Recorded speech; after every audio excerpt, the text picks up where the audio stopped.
আমি আকাশে রোদের দেশে ভেসে ভেসে বেড়াই, মেঘের পাহাড়ে চড়ো তুমি। ফেসবুকে পরিচয়, ফার্স্ট মিট হয় হাওড়া স্টেশনে বড় হরির তলায়। প্রথম দিনই যথারীতি লেট, 1 ঘন্টা লেটে এসে পৌঁছেছিল। হ্যাঁ, ইমপ্রেশন যেমন দেখেছিলাম ফেসবুকে, তো ওটা চিন্তা ভাবনা থাকে যে ফেসবুক প্রোফাইলের ছবি আর বাস্তবের ছবির মধ্যে মিলটা ঠিকঠাক আছে কিনা, দেখলাম না একই ব্যক্তি। মানে আমি তাহলে অত্যধিক মেকআপ করে ফেসবুকে ছবি দিই না। না না, এইটা 4 জন মিলে করছে, এ করছে আমার একটা স্টুডেন্ট সুমিত করেছে, তার আগে আমি করেছি, আমি আর একটা দাদা করেছে, আমরা 4 জন মিলে তড়িঘড়ি করে। আর এটা আমিই করছিলাম গাছ কৌটোটা। খুব সুন্দর হয়েছে। শুধু এখন মেয়েটা বাকি আছে, মেয়েটা নিয়ে আবার বসতে হবে। ছেলেটা হয়েছে বেশ অন্যরকম হয়েছে, ছেলেটা হয়েছে আর পান পাতার ডিজাইন হয়ে গেছে।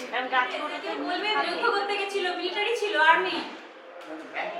পাকিস্তান আর চীনের যুদ্ধ, বাংলাদেশকে হেল্প করলো যখন পাকিস্তান বাংলাদেশকে আক্রমণ করলো, ভারত হেল্প করলো, ওই যুদ্ধে ছিল। তার আগে চায়না যুদ্ধ ছিল। তুমি তুলবেই তো ফটো ভাজা হয়। আমি কি বলবো? ও মাই গড, এখানে এসো, আমি বাজাবো। পাশে পাশে ফটো দিয়ে রেখে দাও। এই যে ডাক্তার, এই করতে দেখো, এই দেখো এই যে তো আমার তো প্রচন্ড আনন্দ হয়েছিল। তাছাড়া ভিডিওটা শেষ করে তো না।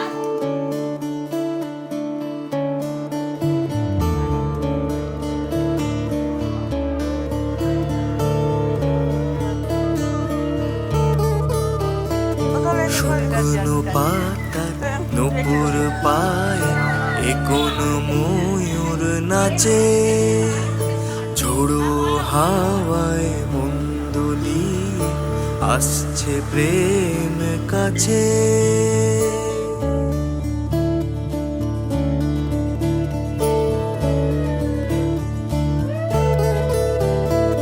শুকনো পাতার নূপুর পায় এ কোন ময়ূর নাচে, ঝোড়ো হাওয়ায় মন দুলিয়ে আসছে প্রেম কাছে। পাগল হাওয়ায় সুর তুলিয়ে বসন্তের এই সাজে, ঈশান কোণে গোপনে আলতো ছোঁয়ার মাঝে। ফেসবুকে প্রথম দেখেছিলাম যেমন হয় একটা এরকম স্মার্ট ছেলে, একটু তার থাকবে, পার্সোনালিটি থাকবে। আর অবভিয়াসলি আমি সবসময় চাইতাম যে সে পড়াশোনার মধ্যে ভালো পড়াশোনা করুক, মানে পড়াশোনাটা জানে বা সাহিত্যের প্রতি ইন্টারেস্ট থাকে। তো সেইটা ওর সাথে কথা বলে ভালো লেগেছিল। আমি যেহেতু সাহিত্যের ছাত্রী, তাই আমি ভেবেছিলাম যে তার যেন সাহিত্যের প্রতি ইন্টারেস্টটা থাকে। সেখান থেকে ইমপ্রেশন। আর কবিতা লিখে পাঠিয়েছিল বাংলায়।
যতনে ভিজনা প্রেমেরি সিনানে, পরাণ বাঁধিও যতনে ভিজো না প্রেমেরই সিনানে। এইখানে শালুক দিঘি পেঁচালো আলপনা,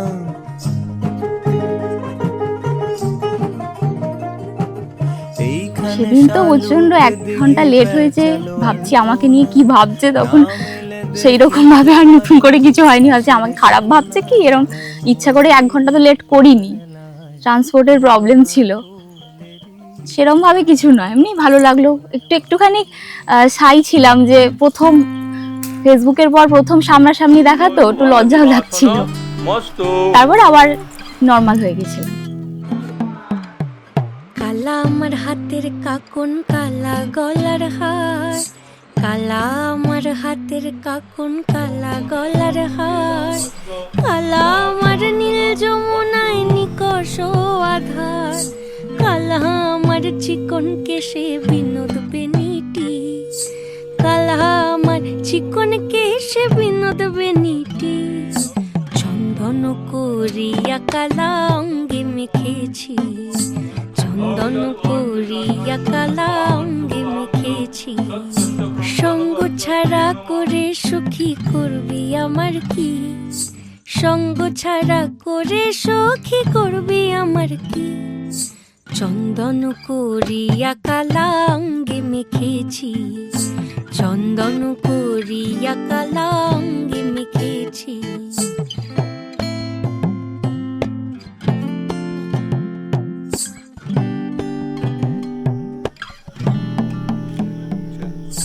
বৃন্দে বলে আজকে তুমি এমন কেন রাই, আজ তো বাঁশি বাজায়নি ওই বেহায়া কানাই, কালা আমার পাখির আগুন, কালা চুলার ছাই, কালা আমার পাখির আগুন, কালা চুলার ছাই, অষ্টপ্রহর তাই তো বাঁশি শুনতে আমি পাই, সকল জ্বালার বড় জ্বালা কালার পিরিতি, সকল জ্বালার বড় জ্বালা কালার পিরিতি, চন্দন করিয়া কালা অঙ্গে মেখেছি, চন্দন করিয়া কালা অঙ্গে মেখেছি।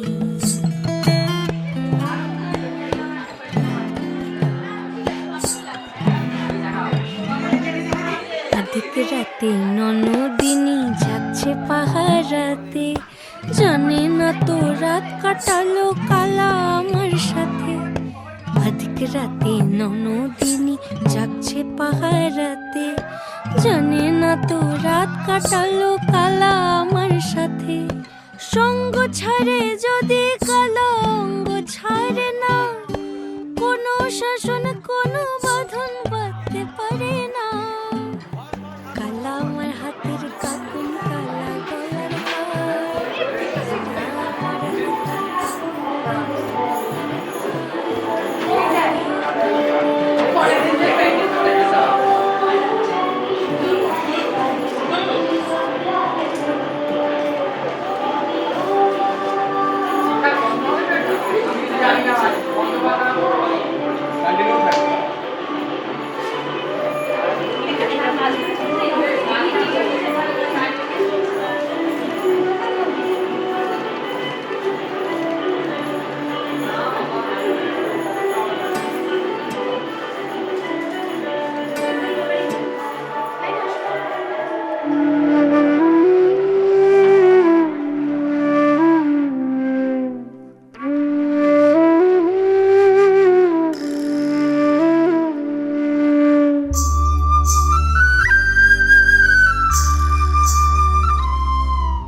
রাঙিয়ে দিয়ে যাও যাও যাও গো এবার যাবার আগে, রাঙিয়ে দিয়ে যাও যাও যাও গো এবার যাবার আগে, এ তোমার আপনের আগে, তোমার গোপনের আগে, এ তোমার তরুণ হাসির করুণ রাগে, অশ্রু জলের করুণ রাগে, রাঙিয়ে দিয়ে যাও যাও যাও গো এবার যাবার আগে, রাঙিয়ে দিয়ে যাও যাও যাও গো এবার যাবার আগে রং যেন মোর মর্মে লাগে আমার সকল কর্মে লাগে সন্ধ্যা দ্বীপের আগায় লাগে গভীর রাতের জাগায় লাগে। হ্যাঁ ওই মেয়ে সেই আর কি, মেয়ের বিয়ে হয়ে গেলে অনেক দূর চলে যায় তো সেইটাই, মানে একদিকে আনন্দ যে মেয়ের বিয়ে, একদিকে আনন্দ হয়, কিন্তু একদিকে আবার মেয়ে চলে যাওয়ার সেই বিরহটা যে মেয়ে চলে যাচ্ছে, এই আর কি মন খারাপ, সেটাও একটা থেকে যায়। তবে ভালো থাকুক, সুখে থাকুক, এই আর কি।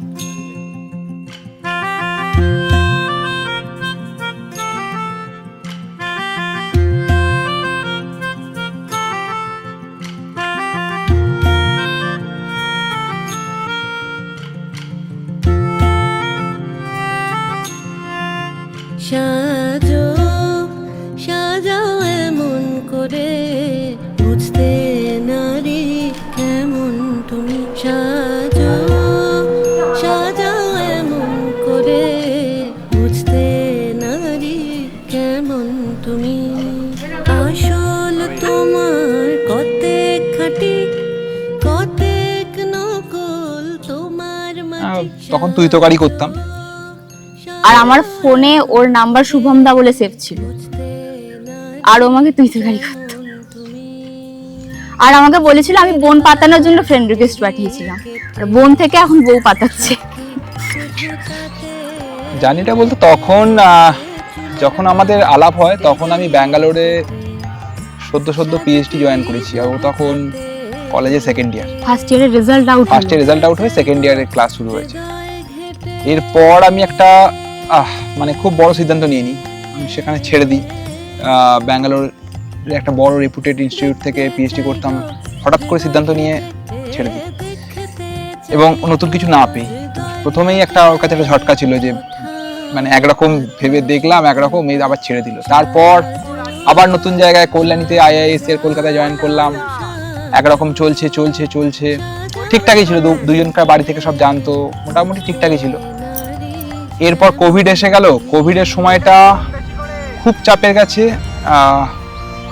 আর তারপরের অংশটা বেশ চাপের গেছে। ওই পিএইচডির আমার শেষের দিকটা, তারপরে নতুন জবে জয়েন না করা অবধি ওই সময়টা খুবই চাপের যেত, একটা অনিশ্চয়তা সবসময় কাজ করতো। এখনো নেই অনিশ্চয়তা এমনটা নয়, অনিশ্চয়তা এখনো আছে, কিন্তু তার মধ্যেও একটু হলেও ওই আর কি পায়ের তলায় একটু হলেও মাটি পাওয়া গেছে। ঠিক আছে, ওই আর কি দায়িত্ব নিয়ে সবকিছু নিয়ে আর কি এগিয়ে চলা চলছে।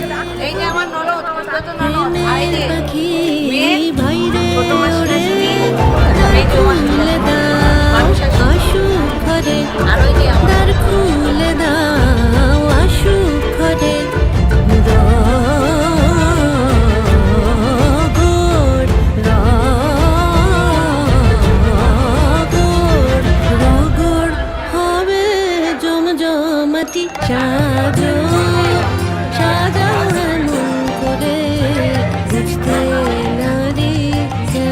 প্রথম যখন আলাপ হয়েছে তখন ফার্স্ট ইয়ারের ফাইনাল শেষ হয়ে সেকেন্ড ইয়ারের ক্লাস সবে শুরু হয়েছে।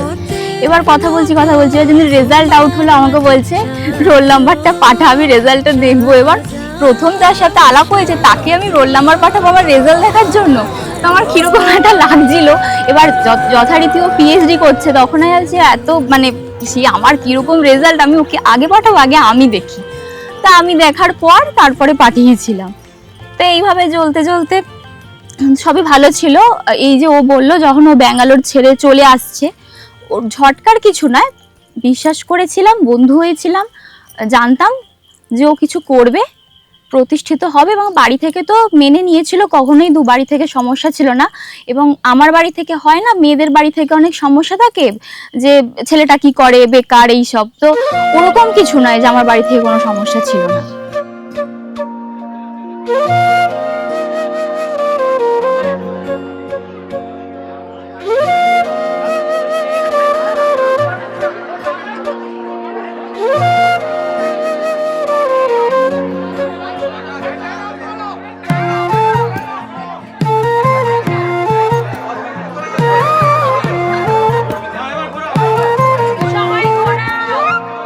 তুমি ভাগুয়া ধরলে একটা হব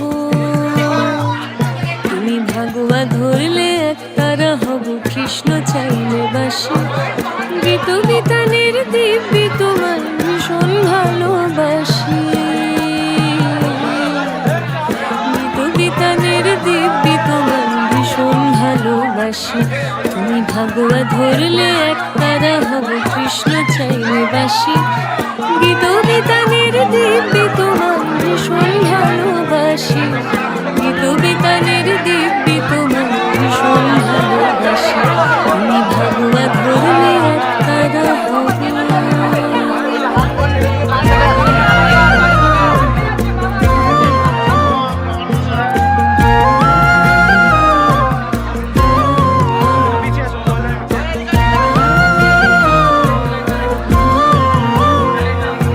ওর দার্জিলিং যাওয়ার টিকিট কেটেছিল ওদের বাড়ি থেকে, ফ্যামিলি সবাই গেল, খালি আমি না বললাম যে আমি ভয় পাচ্ছি, তুমি যেও না, তুমি গেলে আমি ভরসা মানে থাকলেই ভরসা পাবো, তো ও থেকে গেছিল, ও দার্জিলিং যায়নি।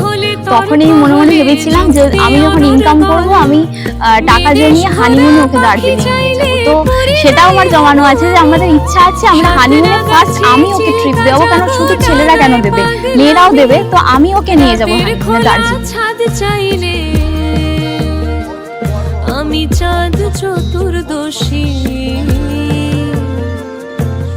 গীত বিতানের দিব্যি তোমায় ভীষণ ভালোবাসি তুমি ভাগুয়া ধরলে এক তারা হব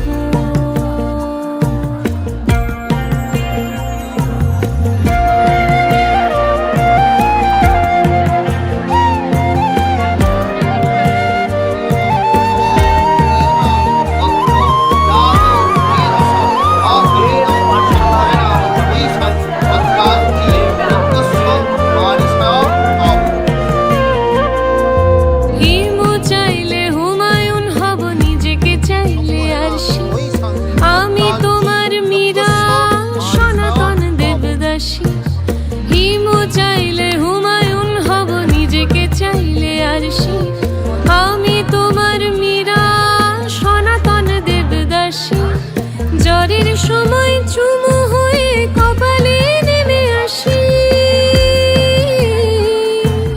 গীত বিতানের দিব্যি তোমায় ভীষণ ভালোবাসি গীত বিতানের দিব্যি তোমায় ভীষণ ভালোবাসি তুমি ভাগুয়া ধরলে এক তারা হব কৃষ্ণ চাইলে বাসি গীত বিতানের দিব্যি তোমায় ভীষণ ভালোবাসি গীত বিতানের দিব্যি তোমায় ভীষণ ভালোবাসি তুমি ভাগুয়া ধরলে এক তারা হব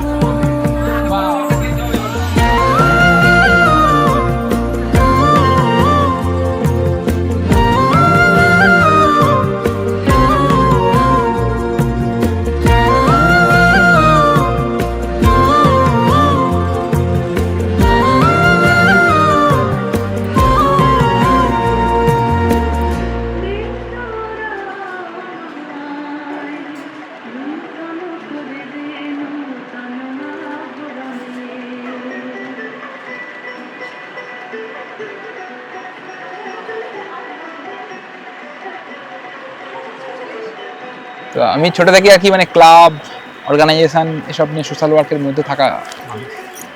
তো আমার পক্ষে ওই আইসোলেটেড লাইফ লিড করা খুব মুশকিল হয়। তো এবার ও যদি এটার সঙ্গে নিজেকে আর কি বলবো অ্যাকোমোডেট না করতে পারে নিজেকে এটার মধ্যে, তাহলে আমার জন্য খুব সমস্যা হতো। এবার ও যদি মানে আমার সামাজিক কাজকর্মের সঙ্গে নিজেকে যদি যুক্ত করে নেয়, সেটা আমার জন্য অনেক বড় পাওনা আর কি, আমার জন্য স্বাধীনতা একটা এক ধরনের আর কি, যে হ্যাঁ ও সেটার মধ্যে চলে আসছে, তো আমরা একসঙ্গেই সেই কাজগুলো করতে পারছি। সে আমাদের প্রদর্শনী, বিজ্ঞান প্রদর্শনী আয়োজন হোক, সাংস্কৃতিক অনুষ্ঠান হোক, রক্তদান শিবির হোক, যাই করি না কেন একসাথে করতে পারি। এটা আমার দিক থেকে একটা অনেক বড় আর কি ভালো লাগার কারণ।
আমাদের মানে টিমে একজন ছিল মিন্টু বলে, আমাদের মানে আমার ভাই হয় মতো, এই আমার গ্রামেরই, ওর সঙ্গে বন্ধুত্ব হয়ে গেছে। তো সে আর কি নৌকাতে গাইড ছিল না, সে এই খালে ঢুকো ওই খালে ঢুকো করতে করতে এমন একটা খালে ঢুকিয়ে নিয়ে গেছে, খুব আর কি একটা ন্যারো আর কি খাল, এতটাই ন্যারো, হট করে ভাটা এসে গেছে সেই সময়। ভাটা আসার পর সেই খাল থেকে আমরা নৌকা বার করতে পারি, পুরো আটকে গেছি নৌকা। এবার এটা সুন্দরবনে কোর এরিয়ার মধ্যে আমাদের নৌকা আটকে গেছে, এবং সেই সময় তখন ভাটা শুরু হয়েছে। এটা বাজে তখন দুপুরবেলা ওই 12:30। তো মোবাইলে নেটওয়ার্ক নেই, দূর দূর অবধি কারোর সঙ্গে কোনো যোগাযোগ করার কোনো সম্ভাবনা নেই, আর শুধু অপেক্ষা। আস্তে আস্তে জলটা কমে আমরা দেখলাম আমরা জলে ছিলাম, ভাসছিলাম, মাটির ওপর। মাটিতে চলে এলাম হ্যাঁ, সুন্দরবনে একদম জঙ্গলের মধ্যে। আর কোনো পাখি টাখি ডাকছে না, মানে বাঘের সম্ভাবনা ওই এলাকায় রয়েছে। তো যাই হোক, এই অবস্থাতে আর কি 8 ঘন্টা 8.5 ঘন্টা অপেক্ষার পর ধীরে ধীরে জোয়ার এলো, একটু একটু করে আর কি জল আসছে। আমরা বুঝতে পারছি যে গাছে একটা সার্টেন লেভেল অব্দি জলটা উঠলে তবে নৌকাটা ভাসবে, আমরা আর কি বেরোতে পারবো। তো ওটা প্রথমবার একসাথে বেড়াতে যাওয়া, গিয়ে আর কি এরকম একটা ইনসিডেন্ট হওয়া স্মরণীয় আর হয়ে বাড়ি থেকে পারমিশনও পেয়েছিলাম বিয়ের আগে ঘুরতে যাওয়া একসাথে। সুগন্ধি ধূপ জেলে আসন পেতেছি, প্রদীপ জেলে নিলাম তোমায় বরণ করে, আমার ঘরে থাকো আলো করে, এসো মা লক্ষ্মী বসো ঘরে, আমার ঘরে থাকো আলো করে, এসো মা লক্ষ্মী বসো ঘরে, আমার ঘরে থাকো আলো করে।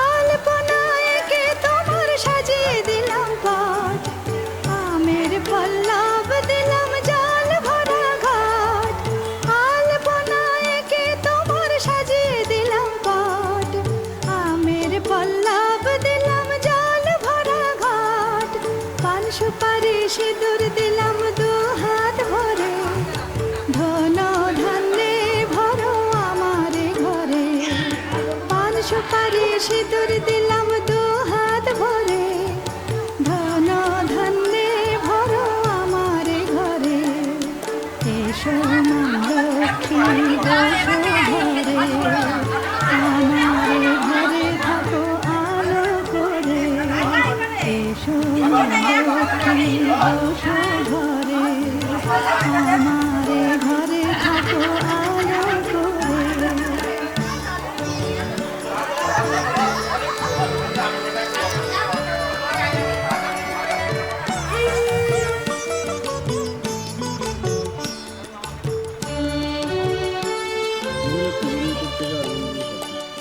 শঙ্খ বাজিয়ে তোমায় ঘরে এনেছি, আর ভালো ছিল। ওই কোনো পাহাড়ি জঙ্গলে একসাথে ট্রেকিং করতে যাব, হুম, কোনো একটা পাহাড়ি জঙ্গল ট্রেক করব, মানে উঠবো, পায়ে হেঁটে উঠবো একসাথে, আর ছবি তুলবো, পাখির ছবি তুলবো, আর যা পাবো আর কি, যা পাবো ছবি হব না আর কি। আমরা ছবি তুলবো। সেই এমন কোনো টপিকই নেই যেটা নিয়ে ঝগড়া হয় না, মানে সব বিষয়েতেই ঝগড়া, প্রতিটা কথাতেই ঝগড়া। এলো যে সন্ধ্যা শুধু দুজনে, আবার এলো যে সন্ধ্যা শুধু দুজনে, চলো না ঘুরে আসি অজানাতে। আমাকে ওই হেল্প করেছে বেশি, আর আমার বাড়ি থেকে সেরকম কেউ বেরোতে পারছিল না, আদার্স অনেক কাজ ছিল, এবার বন্ধু বান্ধবদেরও টাইম নেই, সবাই অফিস যাচ্ছে, তো ও ছুটি নিচ্ছে একটা দিন, সেই দিন আমরা বেরিয়েছিলাম, দিয়ে সমস্তটাই মানে সেদিনকে প্ল্যান করে কিনেছিলাম, তো ও আমাকে হেল্প না করলে হয়তো এত কিছু অ্যারেঞ্জমেন্ট হতো না। আমার দিক থেকে আমার মোটামুটি আমি শর্ট আউট করে রেখেছিলাম যে কী নেবো না নেব, তো সেগুলোই কেনাকাটা করেছি। তো খুব কুইক টাইমের মধ্যে কেনাকাটা করেছি, 2-3 দিনের মধ্যে তো ওইটাই আর কি, মানে প্ল্যানটা আগে থাকতে অনেকটা বাড়িতে করে নিয়েছিলাম, জাস্ট এক্সিকিউট করেছি যে কী কিনবো, আমার ক্ষেত্রে ওর বাড়ির ক্ষেত্র, এটাই সবটা মিলিয়ে। হাওয়াগুলো খেলছে, সাঁওতালি মেয়েগুলো চলছে, লাল লাল শাড়িগুলো উড়ছে, তার সাথে মন মোর দুলছে, ওই দূর আকাশের প্রান্তে সাত রঙা মেঘগুলো উড়ছে, ওই দূর আকাশের প্রান্তে সাত রঙা মেঘগুলো উড়ছে। চলো না ঘুরে আসি অজানাতে, যেখানে নদী এসে থেমে গেছে। দুজনের পছন্দ করার মানে কারণটা বলুন। আমি বেসিক্যালি সাহিত্যের ছাত্রী, তা আমি ভাবতাম যে যে কেউ মানে সাহিত্য এখন কেউ পড়ে এরকম, মানে সবাই কীরকম একটা বাংলা সাহিত্য বা সংস্কৃত সাহিত্য হোক অতটা পড়ে না, সে কীরকম সবার ছিল, মানে ওর মধ্যে সাহিত্যের ইন্টারেস্ট ছিল। তো ও আমাকে প্রথম কবিতা লিখে পাঠিয়েছিল, তো সেই কবিতা ওর পড়ে আমার খুব ওর প্রতি ইন্টারেস্টেড হই আর কি, সেখান থেকেই ভালো লাগা।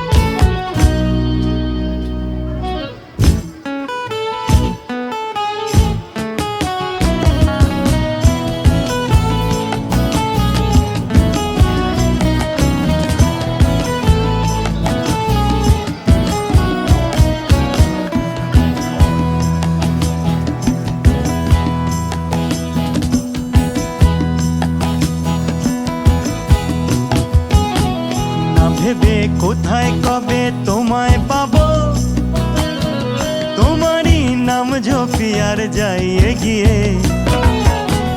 না ভেবে কোথায় কবে তোমায় পাবো, তোমারই নাম জপি আর যাই এগিয়ে। যে দূরে থাকবে তাকে গান পাঠাবো, আর প্রতিটা গানই হবে তোমায় নিয়ে, তোমায় নিয়ে। প্রতিটা গানই হবে তোমায় নিয়ে, তোমায় নিয়ে। প্রতিটা গানই হবে তোমায় নিয়ে, তোমায় নিয়ে। প্রতিটা গানই হবে তোমায় নিয়ে।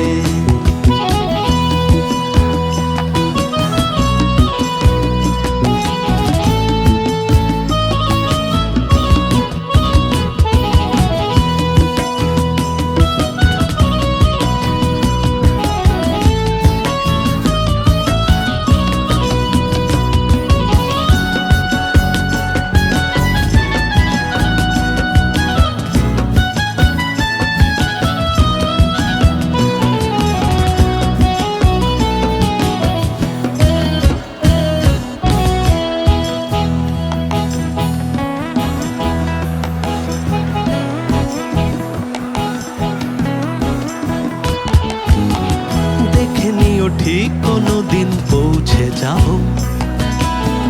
বাঁশি হাতে সেই যমুনার ঘাট পেরিয়ে। দেখে নিও ঠিক কোনো দিন পৌঁছে যাব, বাঁশি হাতে সেই যমুনার ঘাট পেরিয়ে। তোমার ওই বান্ধবীদের গান শোনাবো, প্রতিটা গানই হবে তোমায় নিয়ে। জানি তুমি আমার কথা থোড়াই ভাবো, থোড়াই ভাবো, তবুও বলছি শোনো তোমায় প্রিয়ে। জানি তুমি আমার কথা থোড়াই ভাবো, থোড়াই ভাবো, তবুও বলছি শোনো তোমায় প্রিয়ে।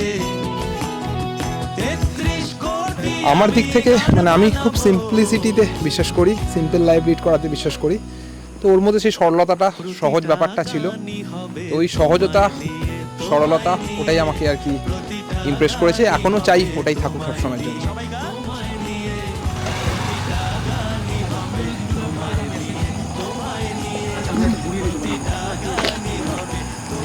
মেসেজ প্রচণ্ড রেগে যায়, প্রচণ্ড মাথা গরম করে, দিয়ে আমার উপর চিৎকার করে ফেলে। সেইটা আমার প্রচণ্ড খারাপ লাগে। তাই আমি বললো মাথাটা ঠান্ডা রেখে আমার সাথে ভালোভাবে কথা বলবে। আমার দিক থেকে বলবো যে মাথাটা ব্যবহার করো, নিজের মাথাটা একটু সঠিকভাবে ব্যবহার করো।